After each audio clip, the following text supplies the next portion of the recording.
වෙසක් පොහොය දිනයට සමගාමීව ජනාධිපති පොදු සමාව යටතේ බන්ධනාගාර රැඳවියන් නිදහස් කිරීමේ ක්‍රියාවලිය තුළ පැන්නගී ඇති ගැටලු සම්බන්ධයෙන් තමයි මේ කැබිනට් පත්‍රිකාව ඉදිරිපත් කළ තිබුණේ. ඒ පිළිබඳව සාකච්ඡා කිරීමෙන් අනතුරුව ආයතන සංග්‍රහයේ දෙවැනි කාණ්ඩයේ 48 වෙනි පරිච්ඡේදයේ 31.5.1 සඳහන් විධිවිධාන සැලකලට ගනිමින් වහාම ක්‍රියාත්මක වන පරිදි දැනට බන්ධනාගාර කොමසාර් ජෙනරාල්ට සේවය කරන ලබන HMTN උපුල්දෙනිය මහතාගේ රාජකාරියට තහනම් කරන්නත් දැනට අධිකරණ සහ ජාතික ඒකබද්ධ අමාත්‍යාංශයේ අතිරේක ලේකම්වරයෙකු වශයෙන් සේවය කරන ලබන HMNC ධනසිංහ මහතා වහාම ක්‍රියාත්මක වන පරිදි ඔහුගේ නිත්‍ය තනතුරේ රාජකාරියට අමතරව බන්ධනාගාර කොමසාරිස් තනතුරේ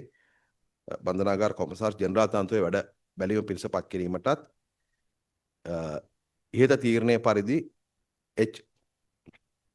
HMTN උපුල්දෙනිය මහතා රාජකාරී වැඩට තහනමට ලක්ව සිටින කාල සීමාව තුළදී ආයතන සංග්‍රහයේ දෙවැනි කාණ්ඩයේ